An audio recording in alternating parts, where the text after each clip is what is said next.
to another jam-packed episode of the Blunt Talk Sports Podcast. I'm your host, Anthony Wright, coming to you from the beautiful and comfortable confines of Atlantic City, New Jersey. Wherever you may be watching or listening, I thank you as always. Like, share, and subscribe. It helps the channel. You can check the Blunt Talk Sports Podcast not only here on YouTube, but you can check the show out on Apple Podcasts, Spotify, Substack, Patreon, Trovo, and as well as on Podbean.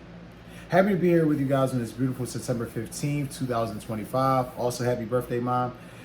Shout out to you. And also as well, want to get into this episode. This episode is going to be the Eagles versus Chiefs recap. Thrilling game yesterday. It was pretty much a defensive battle. Eagles were able to pull out the victory 20-17.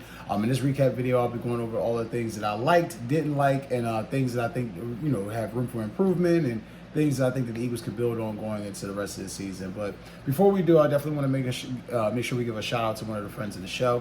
If you guys know, and if you have been, and if you're not, make sure you subscribe.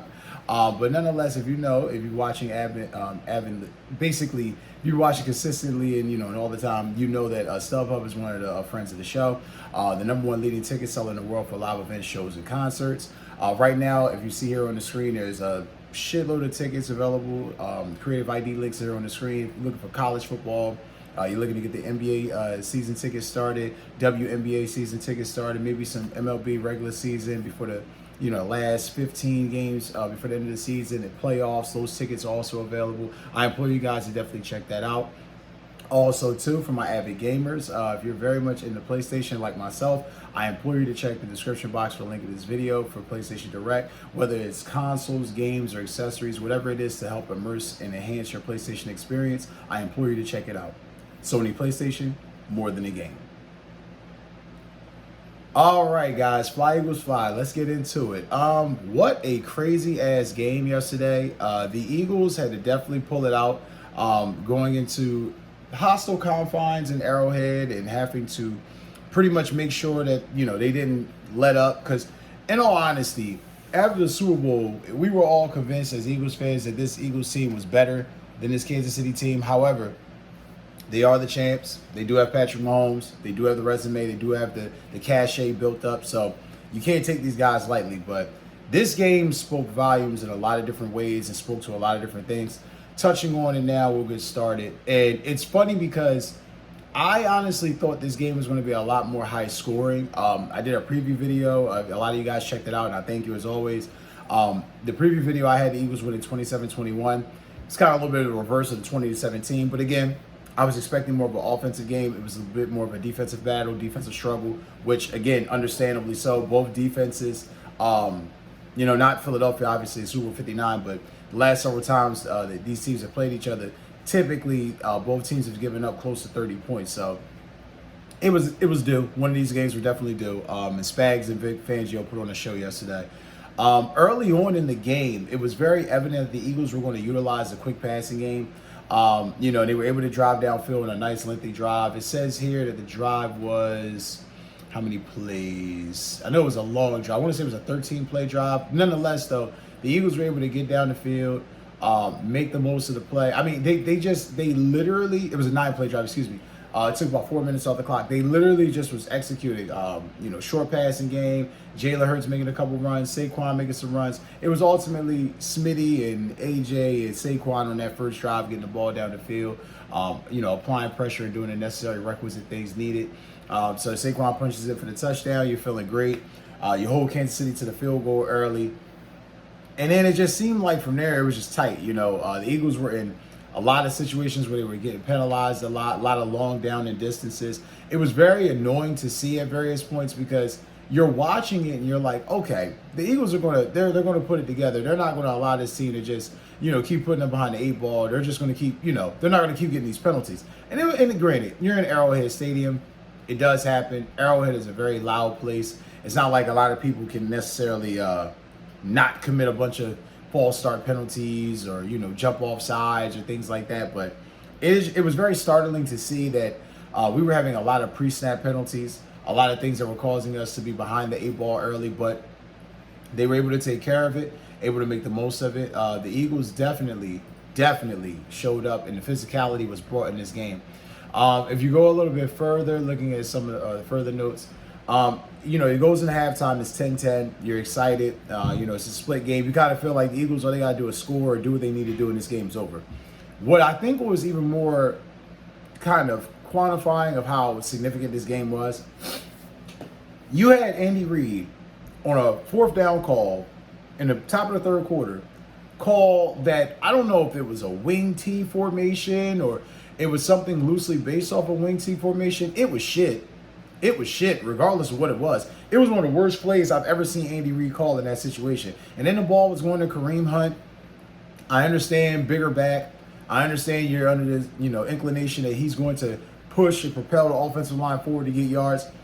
Jalen Carter, Jordan Davis, Morrow, Jobo, they smothered him. Didn't allow him shit, and it just went nowhere. That wing T bullshit went south quick. It was just something where Andy had to just, getting. It's funny because I honestly thought in that situation he was going to punt. I figured that they were going to punt the ball, but I guess Andy figured, you know what, fuck it, we really need this. Let's really try it. So, be that as it may, it didn't work. Put them in a situation where they were behind the 8-ball. Then you go into later in the third quarter. The Eagles get a field goal. It's 13-10. The defense was clearly showing up, but again, it was the penalties. It was a combination of some inconsistent play at times that was just stalling drives. The Eagles, I've always said this, the Eagles get in their own way a lot of times of having the success that they want to have because they are literally that good where they'll commit the penalties, they'll commit the turnovers, they'll do the inoperative things to put themselves behind the 8-ball, and then subjectively it's 3rd and 9, it's 3rd and 12, it's just long down the distances that just put you out of it essentially. So that was crazy, but as we go into this fourth quarter, this is where the game really ultimately changed. In the third quarter, like I said, Philly gets that field goal. But that fourth quarter, the Eagles had what I call a masterful 11-play, 44-yard drive that took up about 5 minutes, 8 seconds off the clock. It started where, you get Leo Chanel getting the face mask penalty against Saquon. You get downfield, you're trudging along. The play of the day for me, A.J. Brown made a great catch sliding on the slant, falling. There was some great plays. Saquon had a couple exciting plays. There were a lot of plays made during this game. The key for me, the key play for the Eagles was this third down. It was a situation where, I won't lie to you, you're looking at it right now, it's 13-10 game. If you're Jalen Hurts, you have to convert this first down because if you don't, it puts your defense, a lot of pressure on your defense in Kansas City to try to win this game with a 3-point lead, which against Mahomes is just flat out not fucking safe. And then Jalen Hurts, launches deep. And it's funny because I would contest if his elbow had not been hit, Devontae Smith was probably walking in the end zone catching that pass. Needless to say, Smitty catches that deep ball after it gets hit, after Jalen gets hit throwing it. It looks like a punt return.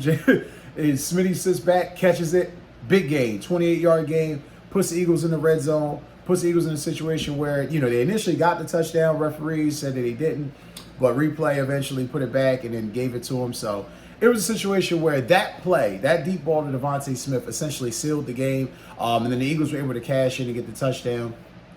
Chiefs got a late touchdown, 9-play, 67-yard drive, deep ball to Tyquan Thornton on a 49-yard route. It looks like Quinyon Mitchell got mixed up on that play. Not sure how it played out, why it played out that way, but it did. Ultimately, though, it was just a lot of things that I definitely was happy that no turnovers. Outside of the penalties, the play was very efficient. And you stuck with the running game, just like you did in the Super Bowl. You stuck with the running game. No matter what they're doing, we have to play our game. I was very much impressed with how the Eagles played yesterday. Tough, gritty victory. Needed to pull that out. Very much excited for how everything's played out. Now, some of the things that I think I wanted to definitely touch on, like I said, dope-ass game. Adoree Jackson is ass. And I need people to really realize, I need Vic, Nick Sirianni, somebody has to realize this guy is not built for that spot. That is clearly a clear weak spot on this defense 2 weeks into the season. That right cornerback spot has been something I've been fucking talking about ad nauseum. You got to get that solidified. You let go of Darius Slay. What is your plan? What is your plan? Adoree Jackson. I don't know if you guys saw it wasn't like Kansas City was running exotic routes. It wasn't like they were trying to, reinvent the route wheel or the route tree. I mean, it was just plays where he's turning around late, reacting late, hips are like cement. It's just one of those things where he's going to get the Avonte Maddox treatment from last season. And for those of you that don't know, what I mean by this is, if you remember Avonte Maddox, longtime nickel corner, been with the team, been a key piece of the team, always stayed injured. It was one of those things where Avonte Maddox was taking the spot for Cooper DeJean before Coop was ready to become the nickel corner. And I had said last year, during that 2-2 slide at the beginning of the season, I said, the Eagles have to get rid of Avonte Maddox and put Cooper DeJean in at the nickel. You can't, Avonte Maddox is just too small. He's giving up plays. That's what it is with Adoree Jackson. I understand that Jacorian Bennett may have still be learning the playbook. Kaylee Ringo is in the doghouse because he just has not really done what the fuck he has needed to do.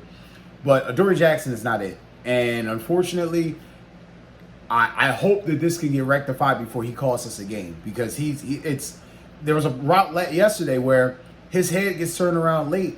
If he doesn't, he reacts, and his reaction causes the ball to get dislodged. But if he's just paying attention, he could easily defend the ball from the rip. So, not a fan of Adoree Jackson. Definitely got to get rid of this guy. Get this guy on the bench. Something. He's not good. He's not good. Also, another thing too that I thought was hilarious: the Eagles were able to secure this victory using 2 straight tush pushes to secure the game at the end of the game. But more importantly, 5 tush pushes in the fourth quarter. It's an unstoppable play. It just leads me to believe that the league's hating ass is going to do everything they can to try to ban this next year, because it really is an unstoppable play at times. I mean, that momentum, the way that offensive line plays, the way Jalen Hurts moves, it's going to be a situation where he's going to get the ball, he's going to get the first down, he's going to get the necessary yards. So credit to the Eagles, credit to Nick Sirianni and the guys for that play. It works. It consistently works, and it led to a victory today. All right, and before we wrap this episode up, I definitely want to make sure we do some key takeaways. Again, hard-fought victory. Love the way this team plays. Love this team. The passing game without Goddard in this offense is a little worrisome, strictly because the middle of the field is not as open as it usually is when Goddard's there. However, consistently, this passing game has been consistent and timely. With this Chan Gailey style of offense, it's all about taking the necessary shots instead of just throwing caution into the wind. So, got to give the Eagles credit there. The Eagles defense, the more, just like Jalen Carter said in his post-game news conference, the more they gel, the better they will become. I loved how Andrew Makuba played. Great play that he made against Travis Kelce. The Jalen Carter effect, him being back there affected the run game for Kansas City. Love that. As I say, that Adoree Jackson's ass. I think that play that Andrew Makuba made on the goal line with Travis Kelce, and it's funny because Travis Kelce was talking a lot of shit. I think he caught a first down for the first time in about 6 months. He face masked Cooper DeJean, and he was celebrating big balls. And it's funny because when he got in that red zone, he tipped that pass up, which led to a massive interception, which changed the complexion of the game. And he had the audacity to be yelling early in the game that he's sick of this shit, they need to kick it up. Well, I think your team might be sick of your shit, because you have not played well in a long time. And people are now worried that that guy that once is never coming back. I mean, listen, great for a podcast interview, great for coming to the stadium in a nice outfit, funny guy, cool guy, but might have lost it. Might have lost a step. Has not looked good against the Eagles in a long time. And has not looked good, period, in a long time. And again, the Chiefs have real problems. The run game, suspect cornerback play. Spags had to do a lot of blitzing today to try to create pressure, which speaks to a lot of deficiencies within the team. Definitely something to keep an eye on. And last but not least, regarding the Eagles, this game against the Rams would be just as important next week, this Week 3 game. You have an NFC opponent. Rams are looking for vengeance. You got to maintain momentum. I think it's going to be key. If you can shut down Matt Stafford, take away any semblance of a running game, you can win this game, but we shall see. That's going to do it for this episode. As always, guys, don't forget to like, share, and subscribe. I love you guys for plugging in. Again, happy birthday, mommy. Mwah. Take care. Fly, Eagles, fly, and enjoy the rest of your day.